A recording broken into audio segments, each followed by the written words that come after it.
Salut les Wargamers, c'est Eltion. N'avez-vous jamais eu l'envie d'être un puissant mage, d'être capable de commander aux éléments, de noyer vos ennemis d'éclairs arcaniques ou de provoquer une explosion de la taille d'une montagne?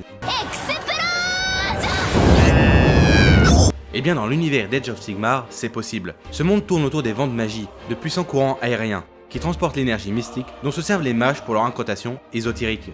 La magie évolue, change et s'adapte à son environnement, ne créant qu'un avec la nature. Elle se trouve dans toutes choses, aussi bien dans les champs de blé au printemps que dans les neiges éternelles des plus grandes montagnes. Chaque peuple essaie de vivre avec et d'exploiter cette ressource. Certains grâce à la prière, d'autres avec des temples construits sur des puits de magie, ou encore avec des machines complexes capables de la ressentir et de la capturer. La magie est une énergie tellement instable qu'elle peut avoir sa propre volonté. On raconte qu'au plus jeune âge des royaumes mortels, on pouvait voir des tempêtes de magie si violentes qu'elles prenaient feu, détruisant des villages entiers. Heureusement, les mages réussirent à enfermer ces amas de magie dans de puissants artefacts. C'est ainsi que les mages purent dompter la magie. Ils l'utilisèrent aussi bien pour construire des cités et aider leur peuple que pour décimer leurs ennemis, déchaînant en seulement quelques mots la puissance des éléments. Au fil du temps, les mages ont continué à parfaire leur magie tellurique. Certains d'entre eux ont même mis au point de nouvelles formes de magie, connues sous le nom de sorts persistants, en anglais Endless Spell. De sorts persistants. Elle était bien plus puissante, mais aussi instable que dans les temps anciens. Cette magie est bien plus complexe et bien plus risquée à utiliser en bataille. Les sorts persistants représentent à eux seuls toute la créativité des mages de chaque nation. C'est pourquoi je vous propose d'en découvrir 6 qui font partie des plus iconiques de l'univers d'Age of Sigmar. Le soleil violet. Quand on parle de sorts persistants, on pense tout de suite au soleil violet, une immense sphère d'énergie du vide affublée d'un crâne humain. Il fait partie de la famille des sorts prédateurs, un type de magie qui traverse les champs de bataille en semant la mort et la désolation. Le soleil violet est fait de magie brute, mélangeant les éléments de la mort et ceux du néant. Il est donc directement relié au monde des morts, et le simple fait de s'en approcher suffit à déchirer votre âme, ne laissant derrière vous qu'un corps cristallisé dépourvu de vie. Pour l'anecdote, le soleil a été conçu par un ancien magistère, connu sous le nom de Xerus. C'était un expert dans le maniement de la magie de l'améthyste. Il n'hésitait pas à parcourir les différents royaumes pour transmettre ses connaissances. Voulant présenter une miniature du soleil violet à de nouveaux élèves, Xerus finira par en perdre le contrôle. Le soleil avait tellement grossi qu'il transforma toute la cité en cristal. Funestement, on peut dire que c'est grâce à cet événement qu'aujourd'hui le soleil violet est autant utilisé dans les champs de bataille. En effet, depuis ce drame, les mages humains n'ont cessé d'accroître sa puissance magique. Il est donc devenu naturellement l'emblème des sorts persistants. La légende raconte que le crâne que l'on voit sur le soleil est celui de Xerus lui-même. Comme quoi, il faut pas jouer avec le feu. Les chronomanties cogs. La magie est un élément qui prend les caractéristiques de tout ce qu'elle touche, ce qui altère la nature et la finalité du sort. En puisant dans les vents de magie dans un champ de fleurs par exemple, les particules magiques absorberont l'odeur des fleurs, l'humidité de l'air ou même la chaleur du soleil. Ainsi, vous pouvez faire tomber la pluie, déverser des odeurs hypnotiques ou envoyer une boule de feu. La seule limite sera votre imagination. En ce qui concerne les chronomanties cogs, ils ont été forgés dans les royaumes d'Ashir, le royaume des cieux. Les peuples qui y vivent sont composés de mages essayant de décrire l'avenir dans les étoiles. En combinant la magie avec leur connaissance des astres, ils réussirent à manier les vents de magie de l'espace pour créer un amas de rouages chronomantiques capable de voir le passé et le futur tout en ralentissant le temps environnant ou en l'accélérant. Les rouages sont façonnés avec une immense pureté. Quant au mécanisme, il est d'une précision impressionnante. La magie qui permet de le faire tourner est une des plus complexes de l'univers. Ce sort persistant est surtout utilisé par les mages, leur permettant de prendre plus de temps pour lancer leur sort, ou d'augmenter la cadence de marche des armées.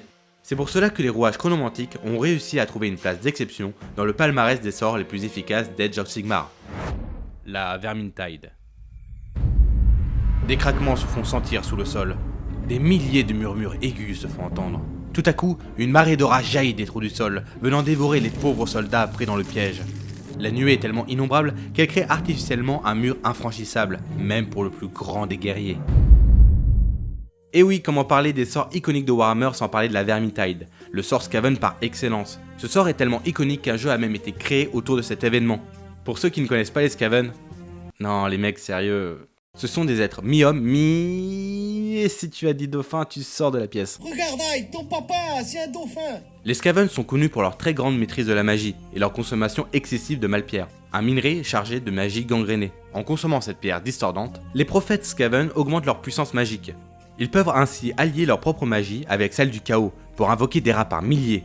La nuée pourra alors bloquer des armées entières, tout en ravageant les ressources, transmettre des maladies et saper le moral des soldats. La Vermintide est terrifiante d'efficacité. Le Nightmare Predator. Combattre la faction de la mort n'est pas chose facile. Entre squelettes macabres, hordes de zombies, nuées de fantômes ou vampires insatiables, il faut avoir des nerfs solides. Car vos soldats, déjà pas très enthousiastes, devront avancer en formation pour charger l'ennemi le plus rapidement que possible. Au bout de quelques instants, vos premières lignes impactent les légions squelettiques des Ozark Bone Reaper. Bien sûr, vous restez à l'écart des combats pour commander au loin. Et pendant que vos hommes se font massacrer, une brume bleutée vous entoure. Vous avez l'impression que vos soldats sont de plus en plus loin, et vous réalisez que vous ne ressentiez plus aucune sensation. Juste un froid intense, et votre souffle glacé. Soudain, un râle-rôle se fait entendre. Et le temps que vous réalisez, il est déjà trop tard. Une créature serpentine vous charge et vous entraîne dans la brume. Et puis, plus rien. Les Ozark Bone Reaper utilisent une magie bien différente des autres factions, car elle ne vient pas du monde physique, mais du royaume des morts. De là, ils peuvent faire appel à d'anciennes créatures disparues, en temps de nouveau, les royaumes mortels. Le Nightmare Predator est une de ces créatures, un être rongé par la soif de sang. À son invocation, le sorcier lui donne une cible, une proie, que le prédateur cauchemardesque devra traquer jusqu'à ce qu'elle soit tuée ou que son maître ne meure. La créature est lente et peu agile, mais son impact est surtout psychologique. Dans un premier temps, la proie commence à fuir, mais se savoir traquer en permanence par un être que rien ne peut ni tuer ni ralentir devient rapidement stressant. Le traqué se met alors à abandonner tout espoir, acceptant alors son destin. La terrifiante créature finira par apparaître, écorchant jusqu'à l'os la chair de sa victime hurlante. La mâchoire de Ravenak. La magie bestiale fait partie des plus dangereuses qui soient, autant pour le lanceur de sorts que pour ses ennemis. C'est pourquoi peu de sorciers s'y risquent, de peur d'invoquer une créature si puissante qu'ils ne peuvent la contrôler. Mais les plus acharnés d'entre eux, ou les plus fous, tentent d'apprendre le plus puissant des sorts de la bête, la mâchoire de Ravenak. Ce sort, effroyablement puissant, fait appel à l'esprit de Ravenak, une puissante créature que Sigmar a enfermée, dans une immense montagne du royaume de Gur. Bien sûr, le sorcier n'invoque pas le Ravenak, mais une partie de sa puissance, prenant la forme d'une gueule munie de gigantesques crocs et souffrant d'une faim insatiable. Et avant même d'avoir fini de se matérialiser, elle se rue sur le champ de bataille, en éventrant tout sur son passage, les laissant derrière elle que des cadavres sans vie, dans une traînée de sang. Et vous allez me dire, oui, mais Eltion, des sorts, il y en a des bien plus dangereux. Sauf que non, le simple fait d'invoquer sa mâchoire suffit à nourrir le Ravenak.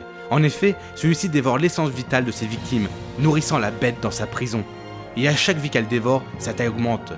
À ce jour, le Ravenak a atteint une telle taille que des fissures ont commencé à se former sur les flancs de la montagne. Et si ça continue, sa prison explosera sous la pression. La créature sera alors libre et sèmera à nouveau la destruction de tout ce qui l'entoure. Et quand ce jour arrivera, il se peut que Sigmar lui-même ne soit plus de taille à l'affronter. Et l'univers tout entier sera alors perdu. Le champignon de Mork.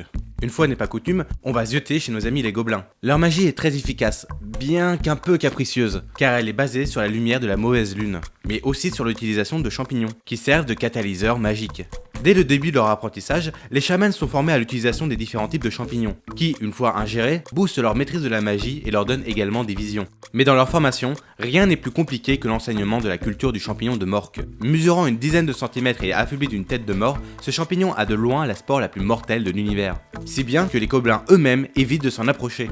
Les chamans Gloomspite Gitz sont arrivés à extraire la spore du champignon, l'utilisant désormais comme arme mortelle. Le chaman disperse une spore au gré du vent, puis il utilise la magie de la lune pour accélérer sa germination. Rapidement, un champicrane de la taille d'un immeuble apparaît, déversant des milliers de spores aux alentours. Les infortunés qui ont le malheur de se faire toucher par ces spores sont alors recouverts de petits champicranes qui puiseront leur essence vitale pour se développer. Mais si par malchance, le vent ne souffle pas dans la bonne direction, il se peut que ce soit les gobelins qui connaîtront un destin funeste. La maîtrise d'un champignon de Mork est à double tranchant, si l'on peut dire. Et voilà les Wargamers, c'est la fin de cette vidéo. Et vous alors, quels sont vos sorts d'Age of Sigmar favoris? Faut dire que moi, j'adore les sorts des gobelins et la mâchoire du Ravenak. Après, je suis conscient qu'il y en a plein d'autres, mais ce sera pour une prochaine fois. En tout cas, je vous remercie vraiment des nombreux commentaires positifs que vous avez pu faire sur ma première vidéo. Ça c'est étonnant. Ah, c'est étonnant. Oh, Cela m'a fait extrêmement plaisir d'avoir autant de soutien de la part de la communauté. merci. Merci infiniment. Et j'espère également que celle-ci vous aura plu, et si c'est le cas, n'hésitez pas à mettre un gros pouce bleu. S'il te plaît. D'ailleurs, si vous voulez qu'on parle d'un sujet en particulier, n'hésitez pas à le marquer en commentaire.